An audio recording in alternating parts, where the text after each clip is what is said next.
시편을 읽는 가운데 궁금한 것이 있어서 여쭤봅니다. 시편은 기도를 배울 수 있는 책이라고 해서 근래에 1편부터 다시 차례로 읽고 있습니다. 그런데 문득 다윗이 그토록 저주하는 원수가 누구일까 생각이 들었습니다. 그리고 다윗은 때로 고난당하신 예수님의 그림자로서 하나님께서 치신 자의 슬픔을 대변하기도 했는데, 예를 들어 22편에는 예수님이 십자가에 죽으실 때 그 고난받는 모습, 예수님이 기도하는 모습이 이제 나오죠. 그렇다면 그가 원수를 저주한 일, 그 69편 22절에 원수를 저주한 일도 예수님이 행하셨거나 행하실 일, 또 다른 일의 그림자가 되는 것인지, 또 원수를 사랑하고 자기를 핍박하는 자를 위해 기도하라고 하신 마태복음 5장에 예수님의 말씀과는 어떤 관련이 있는지 알고 싶습니다. 시편은 이제 아주 자세히 읽고 계신 것 같은데, 시편에서 기도를 배울 수 있는 책이라고 해서 1편부터 다시 읽기 시작했다는데, 그 시편에 보면은 다윗만 있는 것이 아니라 다른 사람들의 이제 글도 나오는데, 그러나 가장 많이 다윗의 그 글로 나와 있습니다. 다윗은 양치는 목동이었어요. 베들레헴에서. 시편 23편 같으면 여호와는 나의 목자시니 내게 부족함이 없으리로다. 다윗은 목동이고 또 시인이에요. 또 노래를 잘하는 사람이에요. 수금을 치고, 요즘 말로 뭔가 하프 같은 비슷한 그 악기입니다. 그래가지고 사울왕 앞에 가서 이제 그 노래를 부르고 유쾌하게 해주고 그런 일 있었는데, 목동이고 그는 시인이고 그다음에 음악가입니다. 아주 재능이 다능한 사람입니다. 결국 이스라엘의 왕이 된 사람이지만은 그 시편에는 시도 있고 노래도 있고 그의 간정도 있고 신앙 고백도 있고 많은 기도 내용이 있어요. 시편에. 그리고 많은 예언도 있어요. 그 예수님이 고난당하실 거, 죽으실 거, 예수님이 부활하실 것까지, 재림하실 것까지, 그 시편 안에는 많은 그 예언들이 또 들어있어요. 그래서 예수님이 저희들에게 모세율법과 선지자율법과 시편에 나를 가르쳐 기록한 것이 이루어져야 하리라, 누가복음 24장에 보면은 저희들에게 그러셨는데, 시편에도 예수님에 대한 많은 예언들이 있었어요. 그런데 이제 질문은, 이 다윗에게 많은 원수가 있다 그랬어요. 다윗이 그토록 저주하는 원수가 누구일까? 원수를 막 저주하는 내용이 나와요. 내 원수들이 엎드러지게 하소서, 그들이 망하게 하소서, 그런 기도도 있고요. 원수가 망하도록 기도한 내용들이 많이 나오고, 물론 이제 그 원수를 위해서 기도하는 내용도 이제 또 물론 나옵니다. 나는 저들을 위해서 기도했으나 저들은 나를 저주했습니다. 그런 내용도 나오는데요. 그런데 여기 이제 질문이 뭐냐면은, 그 다윗이 자기를 대적하는 원수라는 말들이 나오는데, 그 원수가 과연 누구일까? 다윗은 고난받으신 예수님의 그림자라면은 그 원수를 저주한 또 예수님이 행하신 일과 무슨 관계가 있느냐? 예수님 행하신 일과 다른 일 그림자가 되는 것인지. 예수님은 원수를 사랑하고 자기를 핍박하는 자를 위해서 기도하라고 했는데, 다윗은 자기 원수가 망하도록 기도했는데 어떻게 무슨 관계가 있느냐, 이제 그런 질문입니다. 그런데 이제 우리가 여기서 알아야 될 것은, 구약 시대에는 원수를 진멸하는 거예요. 그러니까 애굽 군대를 말이야 막 홍에다가 막 전멸시켜 버리고, 그 다음에 광야에서 이스라엘 민족을 괴롭게 하던 아말렉을 막 싹 다 죽여버리라 그랬죠. 그리고 가나안 땅에 들어가서 칠족성을 무자비하게 막 죽여버리고 쫓아내고, 노인이나 어린 아이나 여자나 불쌍히 여기지 말고 짐승까지 막 다 죽여버리고, 원수 진멸입니다. 이스라엘을 대적하는 민족은 막 모조리 죽여버리고, 다윗이 가는 곳마다 다윗의 대적을 말이에요. 이스라엘 민족을 대적하는 나라는 막 모조리 다 죽여버렸어요. 그래서 구약 성경을 보면은요, 특별히 이제 사사기 같은 거, 사사기 이스라엘과 주변에 있는 민족과 싸울 때 말이에요, 하나님이 사사를 보내가지고 막 삼손 같은 사람 막 그 블레셋을 막 낙이 턱 빼가지고 막 수백 명 수천을 막 때려 죽이기도 하고 잔인하게 싸우고 그러잖아요. 그리고 여호수아서도 보면은 막 여호수아가 군대를 끌고 가나안에 쳐들어가 가지고 막 다 죽여버리고 쫓아내고 하는 거 나오는데, 보면 꼭 그 삼국지 비슷해요. 그래서 이거 안 믿는 사람들은 그거부터 보면은요, 뭐 이런 게 다 있는 거예요. 이게 무슨 성경이 이런 게 있노? 그 여호와라는 하나님이 왜 이렇게 잔인하냐? 자기 백성만 사랑하고 막 다른 민족은 모조리 죽여버리고, 오해할 수 있어요. 그래가지고 그런 성경 보고는 더 이상 읽으려고 안 하고 틀렸다 뭐 결론 내려가지고 안 믿는 사람들 제가 봤어요. 근데 신약은 완전히 다르거든요. 신약은 그 원수를 죽이라는 말 없어요. 원수를 사랑하라. 너희를 핍박하는 자를 위해서 기도하라. 원수 갚는 것은 하나님께 맡겨라. 원수를 자기가 직접 갚는 걸 하나님 허락하지 않아요. 원수를 사랑하고 원수를 위해서 기도하라고. 구약은 원수 진멸이고 신약은 원수 사랑이고, 그럼 하나님은 옛날이나 지금이나 같은 하나님인데 왜 그랬을까? 그게 이제 무엇이 다른가 하면요, 간단히 말씀드리면은, 그 이스라엘 민족을 택한 후에 이스라엘 민족을 애굽에서 인도해내고, 그 이스라엘 민족의 역사, 구약 성경은 이스라엘 민족의 역사거든요. 이스라엘과 열국의 역사, 이스라엘을 중심한 이방과의 관계, 그런 것들이 쭉 기록되어 있는데, 그것은 영적인 전쟁의 그림자입니다. 구약은 신약에서 이루어질 것을 영적인 사실을 육신적인 역사적인 사건으로 꾸며서 보여준 거예요. 하나님의 택한 이스라엘 민족은 신약 시대에 거듭난 성도들은 하늘의 택한 백성이에요. 이스라엘 민족은 아브라함 자손의 혈통으로 택한 민족이에요. 예수 그리스도 안에 구원받은 사람이 혈통으로나 육적으로는 아니고 성령으로 말미암아 거듭난 사람들로 말미암아 이루어진 거예요. 그래서 마태복음 1장에 보면 아브라함과 다윗의 자손 예수 그리스도의 세계라. 그것이 마태복음 1장은 유대인의 족보입니다. 그 예수님께로 와서 딱 끝나요. 그러면 예수님은 사실은 육신적으로는 그 마태복음 족보하고 관계가 없어요. 예수님은 육신의 혈통으로 태어난 분이 아니니까. 예수님은 성령으로 잉태해서 마리아에게 나셔가지고 아브라함과 다윗의 자손이 되셨거든요. 그것은 예수님은 왜 오셨느냐 하면은 아브라함과 다윗에게 약속하신 그 약속을 이루려고 오신 거예요. 그래서 성령으로 잉태해서 아브라함과 다윗의 자손이 되었어요. 그래서 아브라함은 믿음으로 말미암아 구원받은 사람의 대표고 다윗은 믿음으로 승리한 사람의 대표예요. 아브라함은 믿음으로 구원받아서 하나님의 백성이 되는 사람의 대표고 다윗은 믿음으로 말미암아 승리해서 영광에 들어갈 대표, 왕이 될 대표. 그 예수님 안에서 우리는 아브라함과 다윗의 자손이 되었습니다. 예수님 안에서 우리가 구원받았을 때 우리도 믿음으로 의롭다함 받았고 또 예수님처럼 그 영광에 들어갈 자격을 얻었어요. 영적으로 또 다윗의 자손이에요. 그런데 예수님은 성령으로 잉태해서 아브라함과 다윗의 자손이 되셨는데 예수님은 성령에서 잉태해서 육신으로 나셨고 우리는 육신으로 태어나서 성령으로 거듭났어요. 뭐가 다릅니까? 예수님은 성령으로 잉태해서 육신으로 나셔서 육신으로 태어난 사람의 모든 죄를 담당하고 육신 안에서 태어난 그 모든 문제를 죽음을 담당하고 그 죄를 담당하고 육신이 부활하심으로 우리에게 새 생命주셨고 우리는 육신으로 태어나서 거듭날 때에 예수님 안에 들어가는 거예요. 예수님 안에 들어가서 우리는 영적으로 아브라함과 다윗의 손이 되어 있습니다. 그래서 그 영적인 족보는 마태복음 1장의 그 족보는 예수님이 성령으로 잉태한 거기서부터 우리가 성령으로 거듭날 때 그 족보가 계속돼요. 그걸 아셔야 돼요. 이스라엘 족보는 예수님에게서 끝났어요. 그러나 이제 거듭난 성도들이 한 나라의 족보는 이제 거기서부터 시작돼요. 예수님 안에서 거듭날 때. 그래서 시편에 보면은 하나님의 민족들을 등록하실 때 이 사람 저 사람이 거기서 났다. 그렇죠. 전 세계의 모든 민족들이 구원받을 때 예수 그리스도 안에서 났다. 등록되는 거예요. 그 안에서. 그래서 이스라엘 민족은 육신적인 아브라함 자손, 구원받은 사람은 영적으로 아브라함 자손. 이스라엘 민족은 그 땅을 기업으로 받았고 우리는 할 나라를 새 하늘과 새 땅을 기업으로 받았고 다르죠. 그러니까 이스라엘 역사는 영적인 신령한 교회의 역사의 모형이에요. 그래서 사도행전 7장에 보면 이스라엘 민족이 광야에 쭉 나가는 그 모습을 광야 교회라고 했어요. 그 이스라엘 민족의 역사가 그 모습이 교회의 모습이에요. 교회의 모습. 그 12지파 하나님이 낮에는 구름기둥 밤에는 불기둥으로 같이 계시고 인도하시고 그것이 거듭난 성도들 가운데 주님이 머리가 되시고 인도하시고 보호하시고 그 나라에 들어갈 때까지 인도하시는 그 모습이잖아요. 그러면 이스라엘 민족과 싸우는 나라들은 뭐예요? 하나님을 대적하는 민족들, 우상 숭배하는 민족들, 이스라엘 민족을 괴롭히고 없애려는 민족들.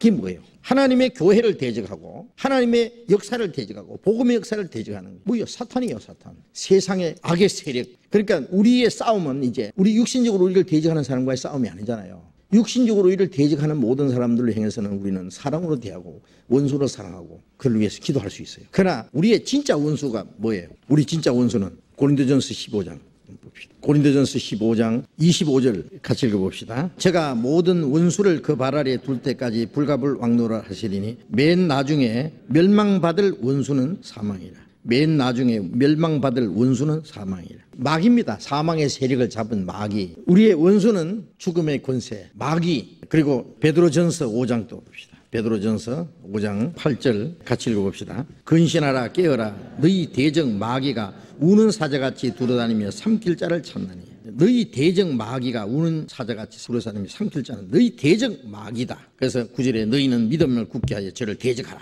마귀를 대적해서 싸우는 거예요. 또 우리의 대적이 또 있죠. 베드로전서 2장 11절 같이 읽어봅시다. 사랑하는 자들아 나그네와 행인 같은 너희를 권하노니 영혼을 거스려 싸우는 육체의 정욕을 제어하라. 영혼을 거스려 싸우는 영혼을 거스린다는 대적하는 거죠. 영혼을 대적하고 괴롭게 하고 싸우는 육체의 정욕. 육체의 정욕이 뭐예요? 네 원수는 집안 식구라는 것처럼요. 이 몸 속에요. 한 집안에서도 복음을 하나님을 믿고 구원을 받고 말씀대로 살라는 사람하고 그걸 반대하는 사람이 한 가족도 원수가 되잖아요. 그래서 예수님이 그러셨잖아요. 내가 금을 주러 세상에 왔다. 화평을 주러 온 것이 아니라 이후로는 아비와 자식과 어미와 딸과 며느리와 시어머니가 불의하게 함이라. 원수가 자기 집안 식구래라. 그걸 보면 예수님이 마치 가정을 깨트려 오신 분 같이 하는데 그게 아니고 신앙적인 문제 때문에 평화로웠던 가정이 한 사람이 구원받고 나면 이제 막 문제가 생기는 수가 있어요.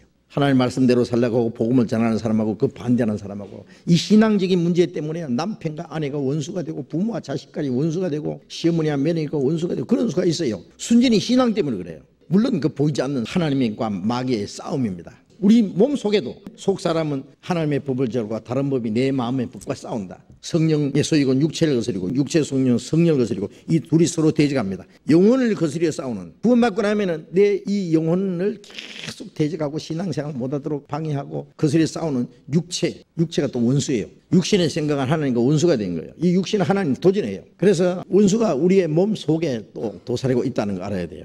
이스라엘 민족이 애굽에서 나와서 광야를 걸어갈 때요, 가나안 땅에서 걸어갈 때에 60만 명, 남자만 60만 명이니까 쫙 줄지어 가잖아요. 뒤에 처진 사람, 약한 사람, 그 숨어 있다가 그걸 쳐서 뺏어가지고 죽이고 탈취하는 그게 아말렉 군대예요. 광야에서 이스라엘 민족을 계속 괴롭게 하는 거예요. 그게 뭐냐? 우리가 신앙생활 하는데 우리가 주님을 따라가고 주님 말씀을 순종하는 생활에 우리를 대적하고 기회만 있으면 우리를 치고 세상으로 끌고 가려고 괴롭게 하는 게 뭐야? 우리의 육체의 정욕이에요. 제일 원수가 내 몸속에 있다는 걸 알아야 됩니다. 싸워야 돼요. 자기와의 싸움. 그러니까 바울 사도는 내가 육체를 쳐서 복종시킨다 그랬죠. 내 육체를 쳐서. 자기와의 싸움. 세상의 많은 유혹과 세상과의 싸움. 마귀는 보이지 않는 마귀는 이 세상의 육신의 정욕과 안목의 정욕과 이생의 자랑, 식욕, 성욕, 명예욕 이 세상의 온갖 것을 동원해가지고 우리를 넘어뜨리려고 해요. 그 배후의 역사예요. 역시 마귀의 역사예요. 우리의 싸움은 이제 영적인 싸움입니다. 에베소서 6장 6장 12절 같이 읽읍시다. 우리의 씨름은 혈과 육에 대한 것이 아니요 정사와 권세와 이 어둠의 세상 주관자들과 하늘에 있는 악의 영들에 대함이라. 우리의 씨름은 싸움입니다. 혈과 육에 대한 것이 아니다. 혈육으로 싸우는 게 아니다. 자, 우리가 이 감정 때문에 싸우고 이권 문제 때문에 싸우고 무슨 서로 높아지려고 싸우고 이런 절대로 없어야 됩니다. 그건 세상 사람들이 하는 거예요. 제 아들도 예수님이 죽으시고 부활하시기 전까지는요, 가룟 유다는 돈에 관심이 있고 나머지 제자들은 명예에 관심이 있고 예수님 왕이 되면 누가 한 자리 할 거냐고, 네가 크냐 내가 크냐, 그것 때문에 싸웠어요. 이 세상 사람들은 한 자리 하려고 감투하려고 싸우고 어떤 이권 때문에 싸우고 그리고 자기의 어떤 감정 때문에 싸우고 그 외에 많은 육신적인 싸움이 있잖아요. 그리스도인들은 그것으로 싸운 게 아니에요. 차라리 뺏기고 손해보고 할 때도 있어요. 신앙적인 문제 때문에. 우리의 씨름은 혈과 육에 대한 것이 아니요 정사는 지배자입니다. 악의 지배, 악마의 지배, 정사와 권세, 악의 세력, 이 어둠의 세상 주관자들과 세상을 다스리는 암흑의 세력입니다. 이 어둠의 세상 주관자라는 것은 이 세상 정치가들을 말하는 게 아니에요. 이 어둠의 세상 악의 세력입니다. 하늘에 있는 악의 영들에 대함이라. 하늘에 있는 악의 영들, 악마의 영들, 그것이 이제 막 온갖 방법으로 거짓 교리, 거짓된 신령한 것, 그런 거 별별 걸 가지고 이제 그리스도인들을 복음을 대적하고 교회를 대적하고 그리스도인들을 대적하고 이 다윗에게 많은 원수가 있잖아요. 그래서 다윗이 원수가 나를 에워싼다 그랬어요. 원수가 너무 많다 그랬어요. 예수님 주변에 원수가 얼마나 많이 따라다녔어요. 그리스도인들도 지금 원수가 막 바글바글해요. 기회만 있으면 넘어뜨리려고. 이제 우리는 영적 싸움입니다. 그래서 그 악에 있는 영들이, 악에 대한 영들이라. 그러므로 하나님의 전신은 갑주를 취하라. 이는 악한 이 너희가 능히 대적하고 모든 일을 행한 후에 서기 함이라. 싸우고 이기기 위해서 믿음의 방패를 가지고 군의 투구를 쓰고 성령의 그 하나님 말씀, 이 말씀이 칼이요 칼.